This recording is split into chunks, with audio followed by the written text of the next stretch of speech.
Good evening friends. இந்த வீடியோவில் நம்ம நாளைக்கு நிஃப்டி 50 அண்ட் சென்செக்ஸ் அதுக்கான ப்ரீ மார்க்கெட் ரிப்போர்ட் பார்க்கலாம். அதுக்கு முன்னாடி இன்றைக்கான போஸ்ட் மார்க்கெட் ரிப்போர்ட் எப்படி முடிஞ்சுது அப்படின்றத ஒரு கிளான்ஸ் செக் பண்ணிடலாம். இன்றைக்கி நிஃப்டி 50 ஸ்பாட்டு நம்ம யாருமே எதிர்பார்க்காத ஒரு கேப் அப்பு 147 பாயிண்ட்டு கேப் அப்பில் ஓப்பன் ஆச்சு. சென்செக்ஸ் வந்து 558 பாயிண்ட்டு கேப் அப்பில் ஓப்பன் ஆச்சு. பாருங்கள், இங்கே நேற்று முடிஞ்சது 24,066, ஓப்பன் ஆனது 24,200க்கு மேலே ஓப்பன் ஆச்சு. மார்க்கெட் ஓப்பன் ஆகிட்டு பெரிய லெவலெல்லாம் போகல, அங்கேயே 23,231க்கே தான் ட்ராவல் ஆகிட்டே இருந்தது. அப்புறம் 24,250 போனால் அதுக்கப்புறம் ஒரு ஆட்டம் ஆடி இருக்கு பாருங்கள். அந்த 3:15 3:40, அதாவது அந்த கேப்பை ஃபில் பண்ண மாதிரி இங்கே காட்டுது கேண்டில், தெரியுதுங்களா? இந்த கேப்பை நான் சொன்னதில்ல, இந்த கேப்பை ஃபில் பண்ணுவான்னு, அதை இன்றைக்கே ஃபில் பண்ண மாதிரி இங்கே காட்டுறான். ஆனால் இங்கெல்லாம் வரும்போது ப்ரீமியம்லாம் எந்த பக்கமும் ஏறவே இல்லை. இதெல்லாம் என்னத்தை சொல்கிறதுனே தெரில, கண்ணுக்கு தெரிஞ்சே ஏமாத்துகிற வேலை மாதிரி இருக்குது இன்றைக்கி. இது பாருங்களேன், இப்போ இவன் இவ்வளோ பெரிய கீழே எவ்வளோ வந்திருக்கான், 24,040 வரையும் கீழே வந்துட்டு மேலே போயிருக்கான். அப்போ இதே மாதிரி தானே சென்செக்ஸ்லேயும் நடந்திருக்கணும். சென்செக்ஸில் அந்த மாதிரியே இல்லை. அப்போ இவனும் இந்த கேப்பை ஃபில் பண்ணவனா ஆக்சுவலி இந்த 77,100 வரையுமாவது வந்திருக்கணுமா இல்லையா? ஏன்னா நிஃப்டி 50 1% இறங்குதுன்னா சென்செக்ஸ் வந்து அதில் 3% அதை விட அதிகமாக இறங்கும். இது காலங்காலமாக நடக்கிற ரூலு. இவன் இன்றைக்கி வந்து அந்த கேப்பையே இந்த ஸ்பேஸையே ஃபில் பண்ணிட்டு அதுக்கப்புறம் மேலே போன மாதிரி காட்டுறான். ஆனால் சென்செக்ஸில் அந்த மாதிரியே இல்லை. இதெல்லாம் யார் கேட்குறது? இதுக்கு யார் பதில் சொல்லுவா? இவன் இவ்வளோ இறங்கி ஏறி இருக்கான்ல, அப்போது சென்செக்ஸில் நாங்கள் புட் சைடில் கால் சைடில் எக்ஸ்பைரியில் இருந்தோம். ஓகேங்களா? கொஞ்சம் கூட ஏறலைங்க. 77,400 77,500 கால் சைடில் தான் இருந்தோம். ஒரு ஏற்றமும் இல்லை. இதை நீங்கள் இன்றைக்கி ட்ரேட் பண்ணியிருந்தால் தெரியும். ஏன்னா நாங்கள் ட்ரேட் பண்ணோம், 77,400 77,500 ட்ரேட் பண்ணோம். அதில் மினிமம் பாயிண்ட் தான் பிடிச்சோம். ஆனால் இங்கே இருக்கிற கேண்டில் ஸ்டிக்ஸை பார்த்தா சம்மந்தமே இல்லை. ப்ரீமியம் வந்து ஏறவே இல்லை, எந்த பக்கமும் ஏறலை. இவன் இவ்வளோ தொலைவு இறங்கிட்டு ஏறி இருக்கான் நிஃப்டி 50ல் ப்ரீமியம் ஏறின மாதிரியே இல்லை. இதெல்லாம் கொடுமைங்க. ஏன் நம்ம மார்க்கெட்டில் திடீர்னு ஒரு கேப் அப் ஓப்பனிங் வந்தது அப்படின்னா, காரணம் tau Jones, S&P 500, Nasdaq composite. ஏன்னா நேற்று ட்ரெஷரி பைபேக் அனௌன்ஸ்மெண்ட் அமெரிக்காவில் வந்தது. அது லேட்டாக தான் வந்தது. நம்ம வீடியோ ரெக்கார்ட் பண்ணும்போது அந்த நியூஸ் நான் பார்க்கல. அதுக்கப்புறம் வந்திருக்க போல இருக்குது. இந்த யூஎஸ் ட்ரெஷரி நீண்டகால கவர்மெண்ட் பாண்டு அதிகமாக பைபேக் செய்வதாக நேற்றே அந்த அனௌன்ஸ்மெண்ட் வந்திருக்கு. இதனால் பாண்டு ஈல்டு கீழே வந்தது. ஈல்டு குறைஞ்சா என்ன ஆகும்? அது ஸ்டாக்குக்கு பெரிய லெவலில் பையிங் சப்போர்ட் கிடச்சிருக்கு. அதனால தான் டவ்வும் S&P அண்டு நாஸ்டாக்லாம் பெரிய லெவல்லாம் போல் பாசிட்டிவில் முடிஞ்சிருக்கான். பாண்ட் ஈல்டு ஃபால் ஆச்சுன்னா என்ன ஆகும்னா, 10 வருஷம் 30 வருஷம் ட்ரெஷரி ஈல்டு வேகமாக ஏறிக்கிட்டே இருந்து மார்க்கெட் ப்ரெஷரில் இருந்துச்சு. நேற்று சாயங்காலம் வரையும், நைட்டில் தான் இந்த நியூஸ் வந்திருக்கு. அப்புறம் நேற்று ஈல்டு குறைய ஆரம்பித்தோட இன்வெஸ்டர்ஸ் எல்லாம் என்ன பண்ணுறாங்க, ஸ்டாக்ஸை பெரிய லெவலில் பை பண்ண ஆரம்பிக்கிறாங்க. இதனால் ஹெல்த் கேர் செக்டார்லாம் பெரிய லெவலில் இன்க்ரீஸ் ஆகிருக்கு. இந்த மொடானா, அப்புறம் மெர்க் கேன்சர் வேக்சின், இந்த மாதிரி நல்ல ஸ்டாக்ஸ் எல்லாம் பெரிய லெவலில் பையிங் ப்ரெஷர் வந்திருக்கு. நேற்று அந்த மொடானா அப்படின்ற பங்கு 170% வரை இன்க்ரீஸ் ஆகிருக்கு. ஹெல்த் கேர் செக்டரே பெரிய லெவலில் நேற்று பூம் ஆகிருக்கு யூஎஸ் மார்க்கெட்டில்.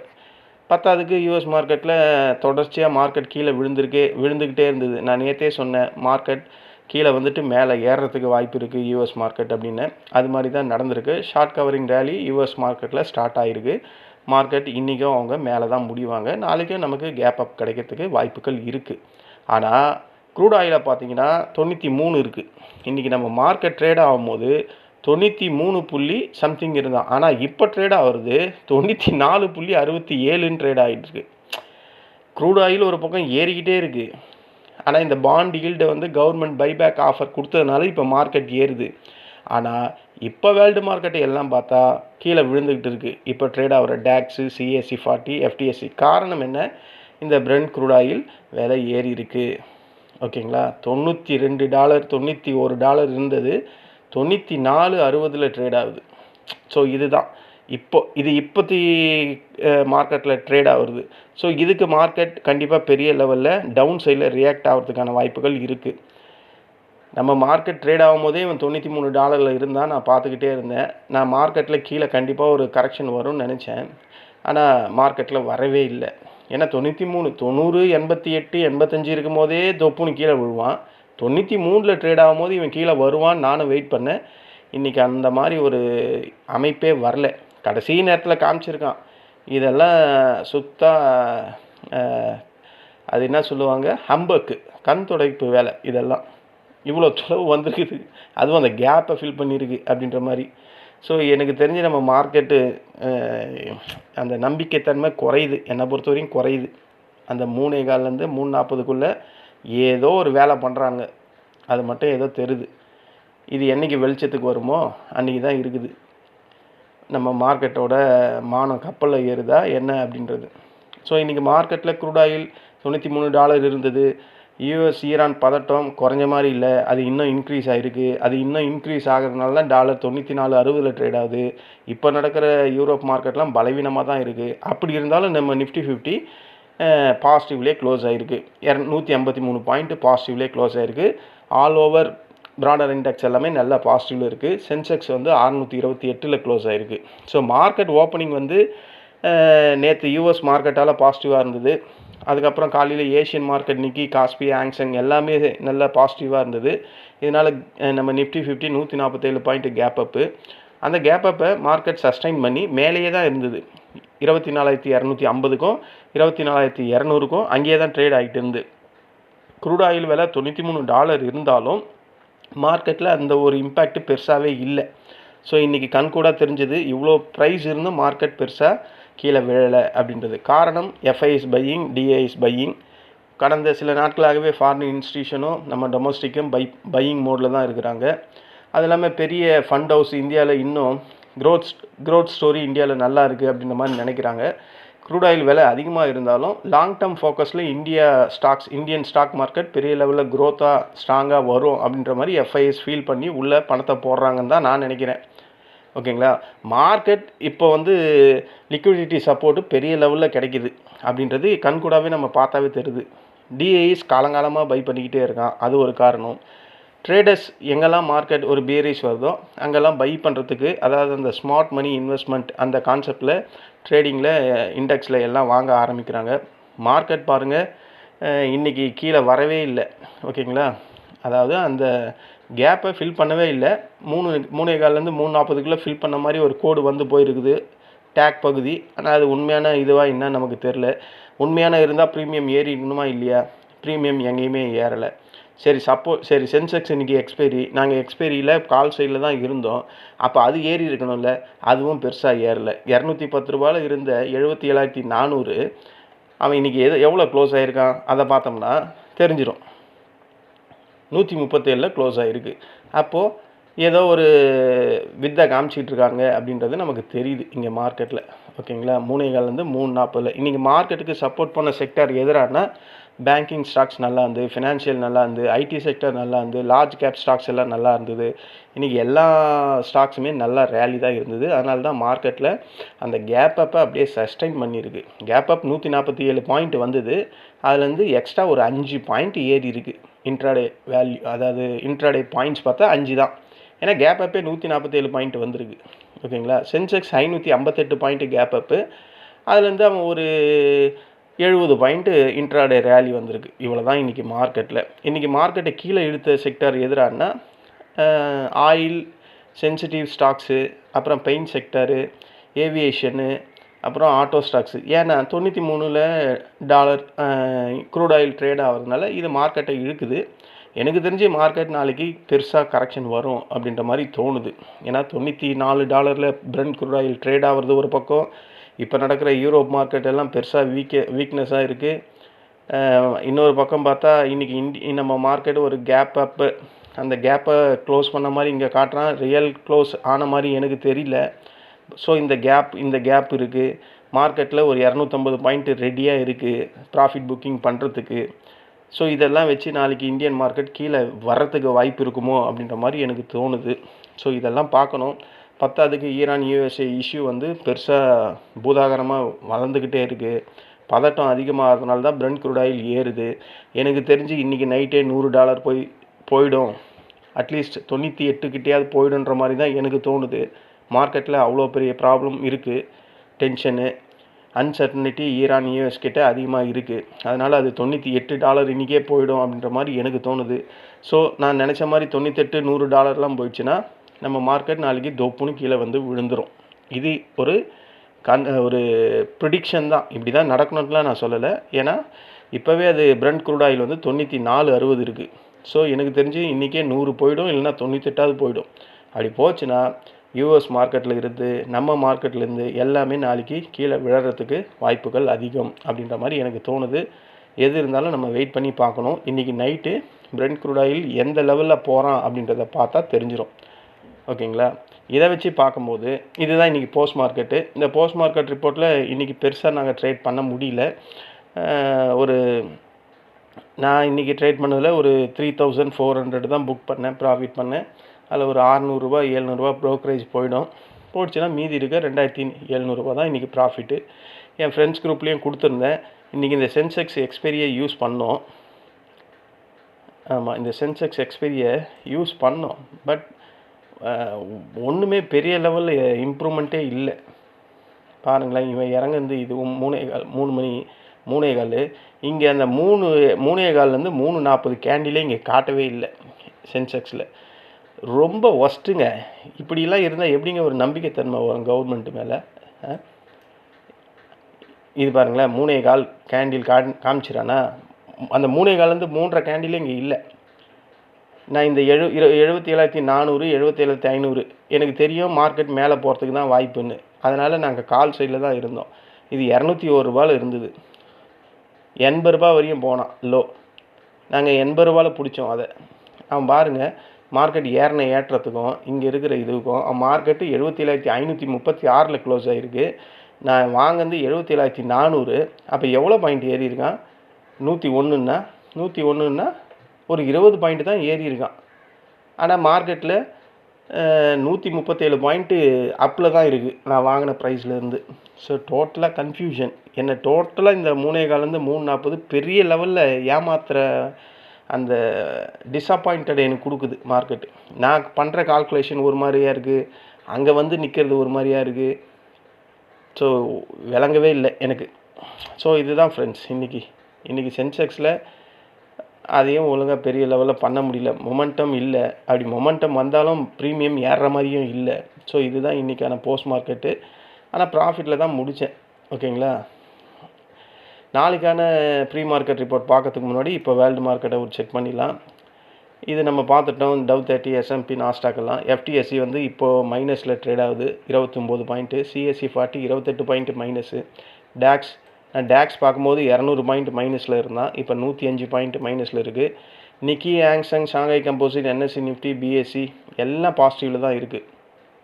காரணம் அந்த பாண்ட் ஈல்டு பைபேக் ஆஃபர் அமெரிக்காவுக்கு நேற்று நைட்டு வந்ததுலேருந்து மார்க்கெட்லாம் ஏறிடுச்சு. ஆனால் நாளைக்கு மொத்தமாக இறங்கிடுவாங்கன்னு தான் எனக்கு தோணுது. STI வந்து -22ல் க்ளோஸ் ஆகிருக்கு. காஸ்பி 381 பாயிண்ட்டு. $US குறையுது. இது பாருங்களேன், $US வந்து குறையுது. ஓகேங்களா? பிரெண்ட் க்ரூட் ஆயில் வந்து ஏறுது, 94.53 இருக்குது. ஒரே எல்லாமே ஏடாகூடமாக இருக்குது. பிரெண்ட் க்ரூட் ஆயில் ஏறுனா இந்த டாலர் இன்க்ரீஸ் தானே ஆகணும். இது தானே நம்ம காலங்காலமாக பார்த்துட்ருக்கோம். ஆனால் இவன் குறைகிறான். நேற்று தான் இவன் 99க்கு மேலே பார்த்தோம். இன்றைக்கி 98,800ன்னு இருக்கான். நம்ம USD INR இவன் குறைஞ்சி தான், இவன் டிப்ரிசியேஷன் தான் ஆவான். ஏன்னா பிரெண்ட் க்ரூட் ஆயில் அதிகமாக இருக்குது. இவன் கோல்டு இன்றைக்கி கொஞ்சம் பெருசாக விழுந்திருக்கு. சில்வர் லிட்டில் பிட் ஏறி இருக்குது. காப்பர் லிட்டில் பிட் இறங்கியிருக்கு. இந்த பிரெண்ட் க்ரூட் ஆயில் $88 வந்துடுச்சு. நான் நினச்ச மாதிரி இன்றைக்கி $100 போய்டும் தான் நினைக்கிறேன் பிரெண்ட் ஃபியூச்சர். ஓகேங்களா? இப்போ நடக்கிற டவ் ஃபியூச்சர் எவ்வளோ ட்ரேட் ஆகுது அப்படின்னு பார்த்தா 392. நான் சொல்லலை இப்படி தான் ஆகும்னு. பார்ப்போம், இன்னும் வெயிட் பண்ணி பார்ப்போம். நாஸ்டாக் ஃபியூச்சரை பார்த்தா 242. காரணம் யார்? காரணம் இவன் தான், வேறு யாருமே கிடையாது. இவன் தான் காரணம். பிரெண்ட் க்ரூட் ஆயில் தான் காரணம். ஸோ அதை வச்சு பார்க்கும்போது நாளைக்கு நான் சொன்ன மாதிரி $100 Brent crude oil ஃபியூச்சர் போச்சுன்னா நமக்கு கேப் டவுன் கன்ஃபார்மாக ஒரு 100லேருந்து 150 பாயிண்ட் வர்றதுக்கு வாய்ப்பு இருக்குது. இது வந்து ஜஸ்ட்டு ப்ரிடிக்ஷன் தான், இப்படியே நடக்கணுன்ட்டுலாம் நான் சொல்லலை. மார்க்கெட்டோட டேட்டாவை வச்சு தான் நான் சொல்கிறேன். நான் சொல்கிறது $100 Brent ஃபியூச்சர் போயிடுச்சுன்னா கண்டிப்பாக 100லேருந்து 150 பாயிண்ட் கேப் டவுன் வர்றதுக்கு வாய்ப்பு இருக்குது. இல்லை Brent crude oil இப்போ 94லேருந்து 90க்கு கீழே வந்தால் கேப் அப் வர்றதுக்கும் வாய்ப்பு இருக்குது. ஓகேங்களா? இன்றைக்கி நம்ம அது என்னது கிரிப்டோலாம் பார்த்தீங்கன்னா சேமையாக ஏறி இருக்குது. இது 60,50,000 சம்திங்லேயே ட்ரேட் ஆகிட்டு இருந்து இந்த 2 நாளில் இந்த bond yield buyback offer US சொன்னதுக்கப்புறம் இவன் பாருங்கள் இன்றைக்கி 2,54,627 சல்லுன்னு ஏறிட்டான். ஸோ மார்க்கெட்டில் ஒரு நல்ல நியூஸ் இருக்குது, அதே நேரத்தில் ஒரு பேட் நியூஸ் க்ரியேட் ஆகிட்டே இருக்குது. ஸோ இது நாளைக்கு என்ன இம்பேக்ட் பண்ணுன்னு தெரில. நாளைக்கு வேறு நம்ம மார்க்கெட் வெள்ளிக்கிழமைனாவே நம்ம மார்க்கெட்டுக்கு ஆகவே ஆகாது. பார்ப்போம், பொறுத்திருந்து பார்ப்போம். எனக்கு தெரிஞ்சு மார்க்கெட் 250 பாயிண்ட் ப்ராஃபிட் புக்கிங்க்கு ரெடியாக இருக்குது அப்படின்றது கண்கூட தெரியுது. சரி, நம்ம வந்துடுவோம் நாளைக்கு மார்க்கெட் எப்படி ப்ரீ மார்க்கெட்னு. இது சென்செக்ஸ் 77,537 க்ளோஸ் ஆகிருக்கு. என்னை பொறுத்தவரையும் Brent crude oil $100 போச்சுன்னா கேப் டவுன் தான் கிடைக்கும். கேப் டவுன்னா ஃபஸ்ட்டு சப்போர்ட்டு 77,230, இது சென்செக்ஸுக்கு ஃபஸ்ட்டு சப்போர்ட்டு. அடுத்தது 76,909, அதையும் மார்க்கெட் உடைக்குது அப்படின்னா 76,521. எல்லாமே லாங்கான சப்போர்ட்டாக தான் இருக்குது மார்க்கெட்டில். ஓகேங்களா? ஆனால் நம்ம இந்தியா விக்ஸை பார்த்தா அவன் 10.76. ஸோ அப்போது பெரிய ரேஞ்சஸ் இன்ட்ராடே வர்றதுக்கு வாய்ப்பு இல்லை. பெரிய கேப் டவுன் கேப் அப் இது வந்தால் மட்டும்தான் மார்க்கெட்டில் நாளைக்கு இதுதான் வரும் அப்படின்ற மாதிரி தான் எனக்கு தோணுது. பெருசாக ஒரு கேப் டவுன் வரணும், இல்லைன்னா பெருசாக ஒரு கேப் அப் வரணும். அதுக்கப்புறம் மார்க்கெட் அங்கேயே தேய்க்க போகிறான். இல்லை Brent crude oil குறைஞ்சிடுது, 90க்கு கீழே போயிடுச்சு அப்படின்னா மார்க்கெட் கேப் அப் தான் கிடைக்கும். அப்படி வந்தால் ஃபஸ்ட்டு ரெசிஸ்டண்ட்டு 77,721, அதை உடைச்சதுன்னா 77,920, அதையும் உடைச்சா 78,113. இதுதான் நாளைக்கு இன்ட்ராடே லெவல்ஸாக சென்செக்ஸில் இருக்கிறதுக்கான வாய்ப்புகள் அதிகம். நிஃப்டி 50 வருவோம். நிஃப்டி 50 வந்தால் இவன் க்ளோஸ் ஆகிருக்குது 24,231 காட்டுறான்.